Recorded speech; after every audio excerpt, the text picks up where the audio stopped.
It is written, many are called, but few are chosen. I like to think of it a little differently. Many are called, but few choose. I've been chosen to lead the North Pole Inner Earth expedition. My name is Brooks Agnew, and I choose to start here. Mount Shasta, at 9,000 feet, shrouded in the mists of mystery. To begin what may be the greatest geological expedition in the history of the world. To discover if the Earth is hollow or not. Join us.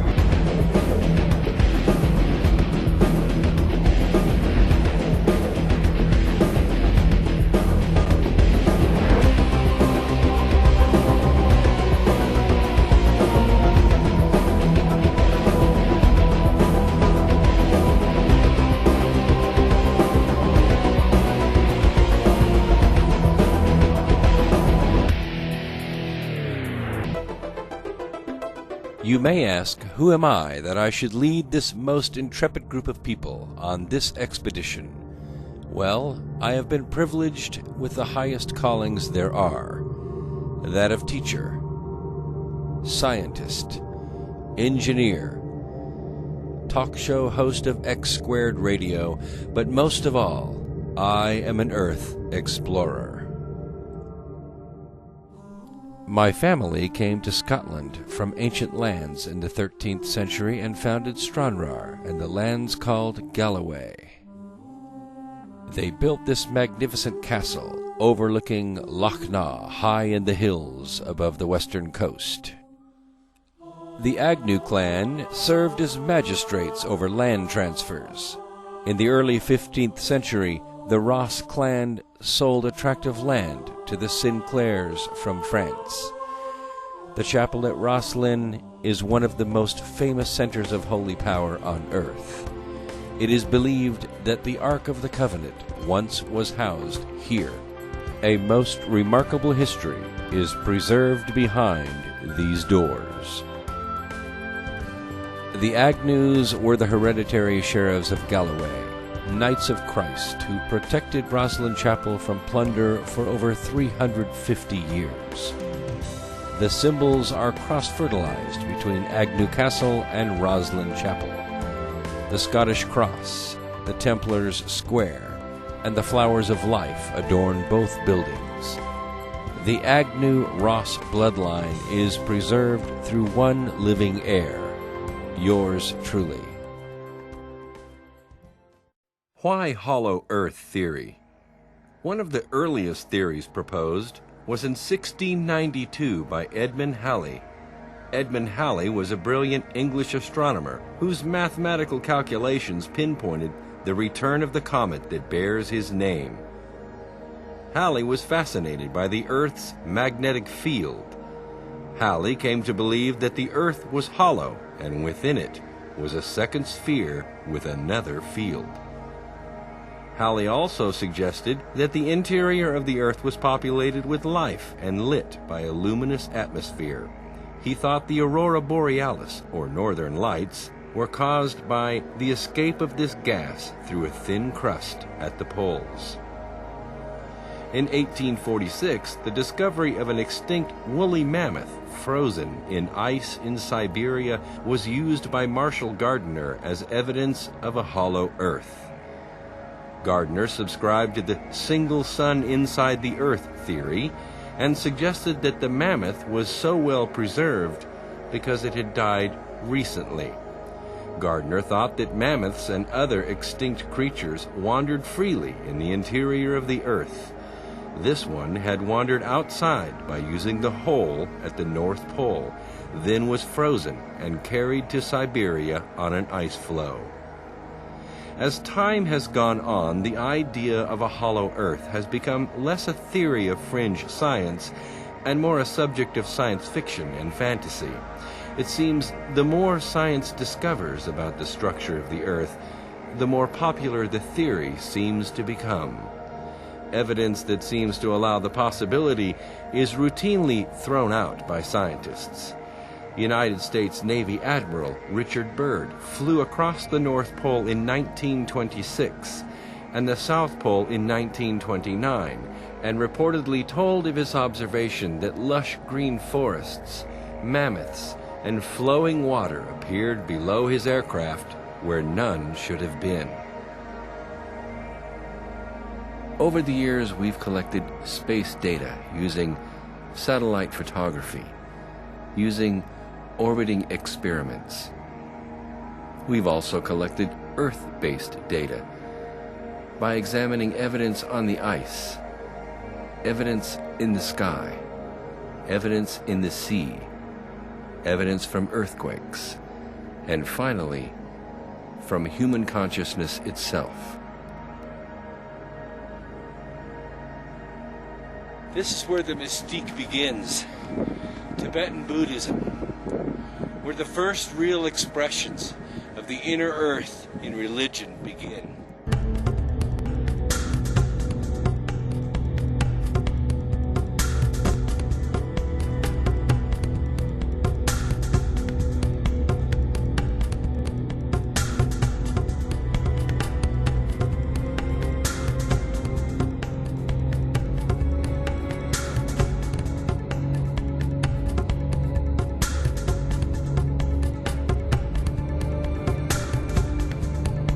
Tibetan Buddhism was created by King Tsongkhapa Gampo in the 7th century. The king had conquered 9 empires, including China. Instead of imposing Tibet upon them, he took the hands in marriage of 9 princesses. Part of the terms of this marriage was that they each had to bring part of their native culture. Tibetan Buddhism was founded. The North Pole Inner Earth Expedition has brought us here, to Tibet, high above the city of Lhasa, almost 14,000 feet. Behind me is the symbol of Tibetan Buddhism. At the core of their belief is this symbol. In the center, you'll see the yin and yang. From that, you'll see rays of light coming out to an outer ring. That ring is full of foliage. This is also recognized around the world as a universal symbol of an inner earth. When Buddhism was introduced in this form, using the inner earth symbolism, the animals came to sit in peace and listen. Often, deer or peacocks are used to depict nature's endorsement of this union of dimensions as the story of life and creation. These symbols exist in every ancient culture, but nowhere are they in more pure form than in Tibet. The use of circular mandalas is prolific. The expression of life energy and vibrant harmonies promotes deep feelings in nearly everyone who sees them. The relationship of man to the earth and the recognition of cyclic energy from within the earth is openly expressed. Children and adults alike express a sort of remembrance and ancient passion when they see these mandalas. It's as if something about them reminds us of home.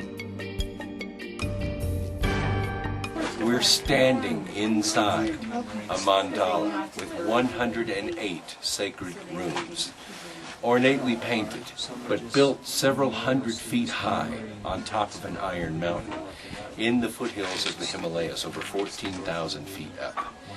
This is where the mandalas came from.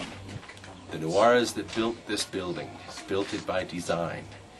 It is said that if one meditates through all 108 rooms of this mandala building, you will reach enlightenment. The power here is unbelievable. Like the empires of the Nile, the transporting of the human soul from this world to the worlds of higher dimensions was paramount. The construction of highly complex and specialized structures for Tibetan burials of Panchen Lamas and Dalai Lamas, or holy reincarnated leaders, was facilitated by the stupa. This structure is over 60 feet tall, and uses more than 4,300 pounds of gold and 10,000 jewels. There is no precursor for this structure. It is built with purpose and has been copied countless times all over the country. One of the most remarkable things is its striking resemblance to a Tesla coil.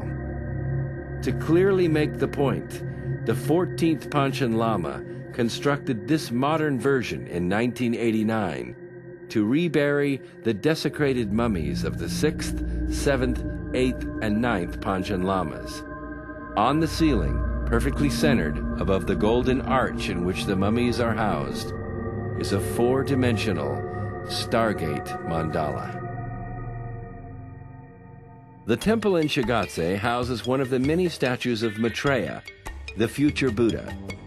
Surrounded by what are described as giants, the future Buddha is visited by many thousands of pilgrims each year, who come here to seek a torch of victory over the challenges of their lives. Another remarkable thing is the use of glass ornaments of different sizes and colors to represent the appearance of orbs. Usually only revealed in filmed or digital camera images, these are ascended masters or higher dimensional intelligences who come to assist people who can raise their consciousness to a point where these intelligences can appear as geometrical orbs. These ornaments give the dimensionally blind person hope that the ascended masters are here, watching, and offering their love and assistance. The expedition to discover the meaning of the legend of a hollow earth brought us here to Tibet. We found a religious tradition with powerful symbols of higher consciousness and the origins of the planet itself. The land of Tibet is rich in minerals and heritage, but not much has changed over the last 1,000 years in the way the Tibetan people live. They are devout and peaceful, but it seems the people are smiling and simple on the outside while holding a sacred and secret knowledge on the inside. We discovered that the most holy sites in Tibet tell of giants of old who brought highly advanced technology here capable of opening and operating stargates. These giants were the protectors of the ancient Buddha who taught the people the principles of compassion and love. They also demonstrated their Stargate devices and revealed higher dimensions to the early Tibetans. A dozen centuries later, the people are still building golden replicas of that technology. They tie their intricate mandala paintings of the Stargates to the enlightenment of the human soul. And they still build and care for golden statues of their ancient leaders. The Stargate replicas don't actually function. Maybe they witnessed them work once and have forgotten how they work. Maybe they are waiting for the giants to return and open the Stargates once again. Perhaps they can bear the occupation of their country and the exile of their holy leader because they have hope of the reunion between the dimensions they include in their religion. And perhaps they already know what other civilizations have also immortalized in stone, that humans are multi-dimensional beings, capable of outlasting all adversities and envisioning where the most powerful creative life force of the universe really lies, inside each of us.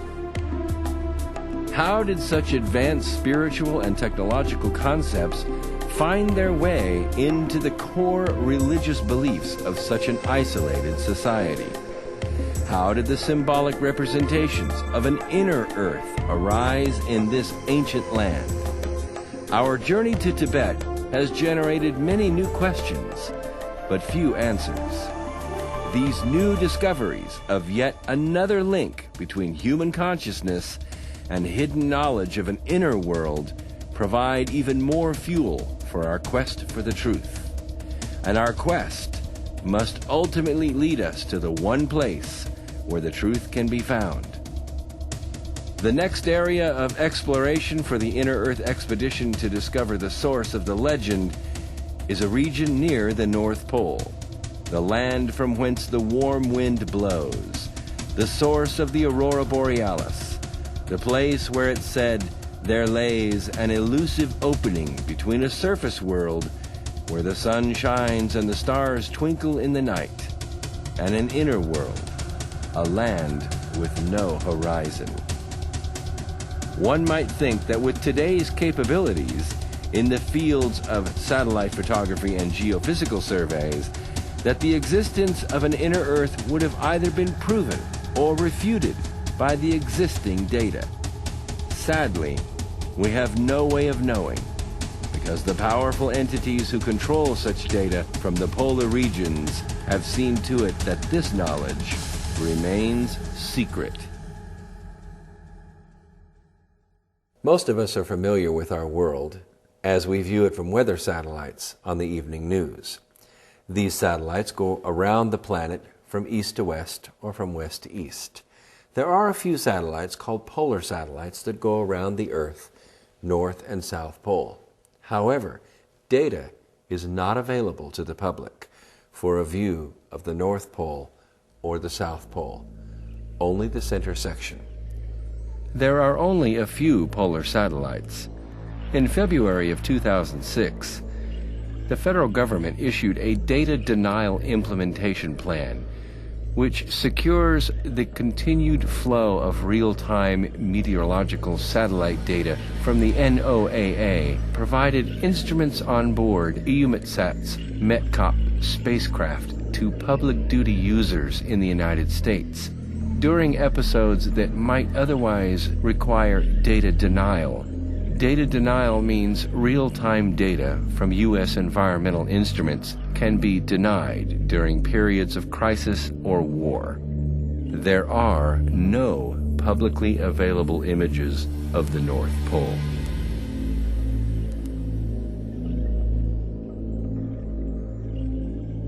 When a solar flare occurs, cosmic radiation leaps out into space, crossing the distance from the Sun to the Earth in about 73 hours. As it approaches the planet, it can often form an aurora borealis, also known as the northern lights, ribbons of light as cosmic radiation turns into light above our planet, approaching from the north or the south pole of our planet. But what would cause an aurora borealis to form over both poles at the same time? Find out as we explore our world during the North Pole Inner Earth expedition.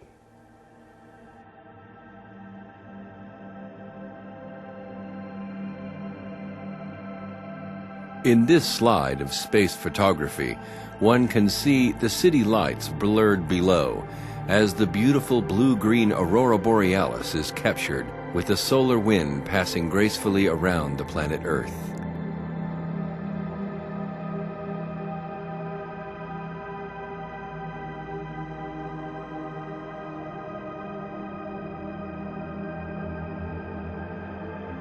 Solar flares explode from the sun's surface hundreds of thousands of miles into space.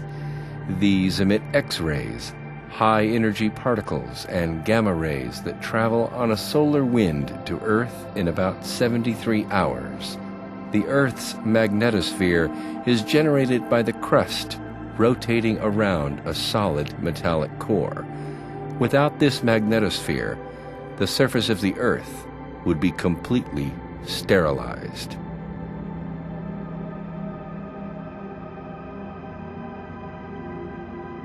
Unlike traditional gravity theories, gravity actually centers in the crust of the Earth. Are there openings in the Earth's crust that lead to an interior world? We are about to explore and find out. Originally, as the Earth formed from particles surrounding the Sun in what's called an accretion disk, the Earth formed in a ball and exhibited a condition called overspin. As the crust expanded, the Earth slowed down to its present rate. What is left behind is a gap between the core and the crust. Molten rock fills in the gaps left by the expansion of Earth's crust. Earth was once 1/3 its present diameter. It's easily seen that all of the continents once fit together like a key and a lock. The crust has expanded enough so that now ocean fills in the space between the continents.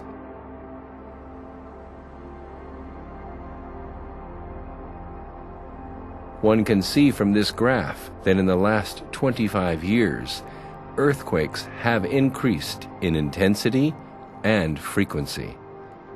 The rate of increase is alarming.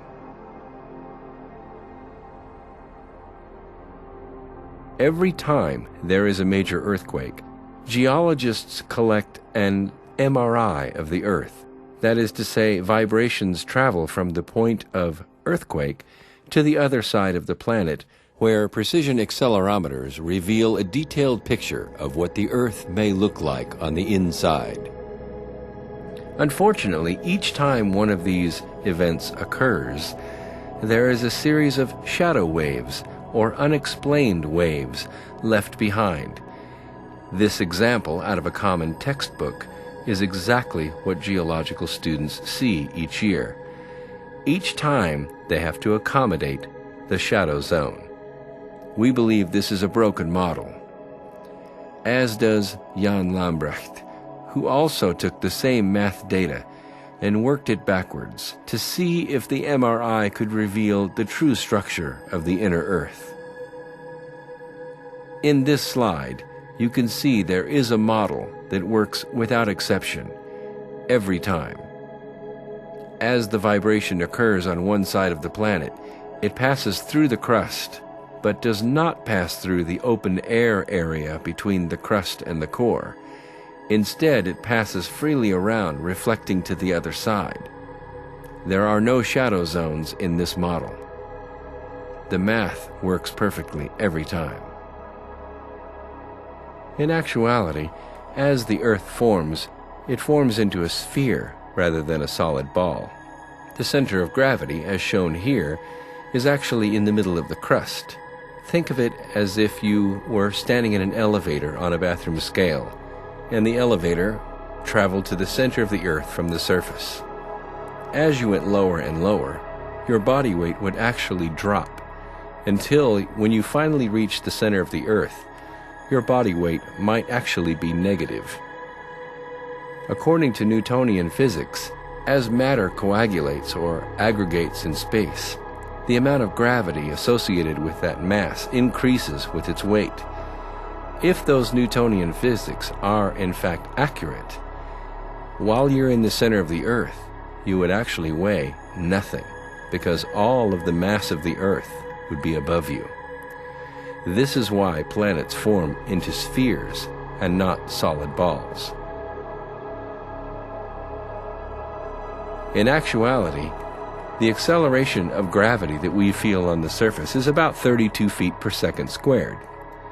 However, standing on the inside of the crust, as though you were standing in China, only on the inside of the Earth, the acceleration would be about a third less, or about 21 feet per second squared. The open-air gap between the inside of the crust and what many theorists believe is an inner sun may be as much as 1,200 miles of open air. To put that in perspective, the space shuttle flies at about 200 miles above the surface of the Earth. High-altitude aircraft fly at about 8 miles above the planet. We have about 3 miles of breathable atmosphere on the surface of our planet, whereas in the inner Earth there may be as much as 800 to 1,000 miles of breathable atmosphere. The inner sun may be a glowing ball of metal, providing inner heat and a soft glow for the interior of the Earth.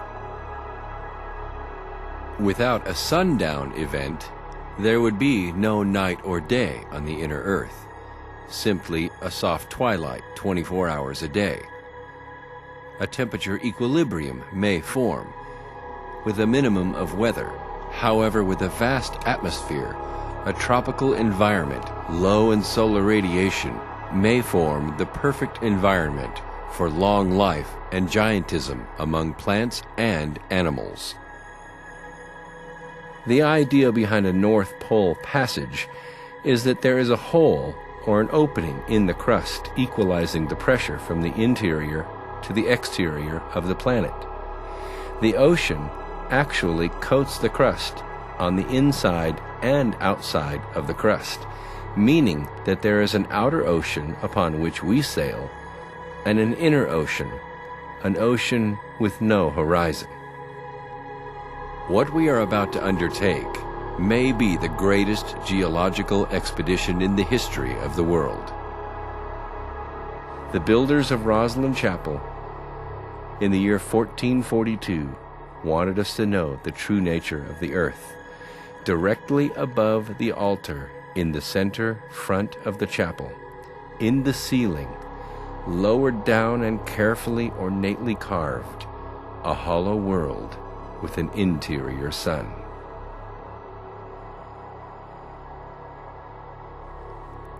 Join our expedition, the North Pole Inner Earth Expedition. Our project cost is estimated to be around $2 million. Our mission statement is to build a team with the right skills and the right consciousness to reunite the human race with their family in the inner earth and beyond.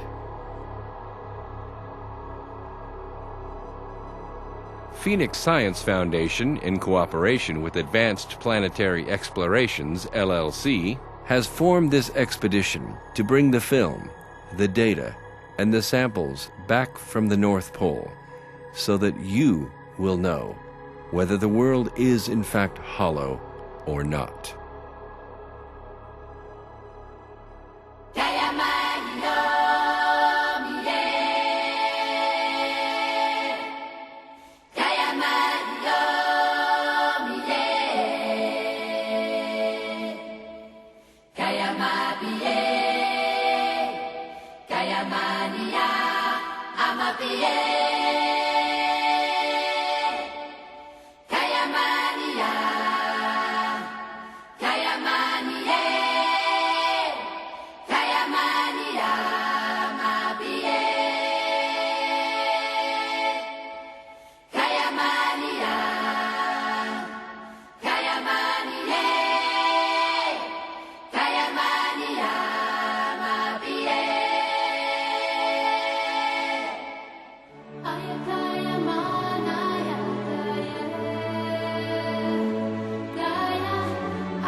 Monastery in the highlands of Tibet, about 14,000 feet in altitude. We're at a debating garden. As you can see behind me, these monks are delivering debating questions, one to another, like a pitcher to a batter. They'll deliver it with force and intention. The person receiving the question has to answer quickly, with confidence. There's a coach sitting behind him, helping him answer the questions, helping him get better and honing his skills. In about an hour, the pitcher and the receiver will trade places, and they'll do it again. So here we are at the Pala Ubu Monastery, the rooftop of Tibet. Here at 13,500 feet, the Temple of Jokong. It holds the holiest temple of the Buddhas of the Tibetan people in the town of Lhasa. As you can see, there's a lot of symbolism around this temple. People come from all over China and all over Tibet to this place to take in a pilgrimage to this temple.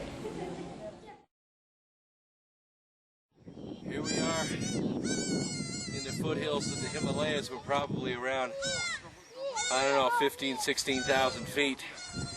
Came across a nomad's campground. Little goats. We're about to make some contact, share some tea and some stories in Tibetan. See if we can find out what life in these mountains is really like.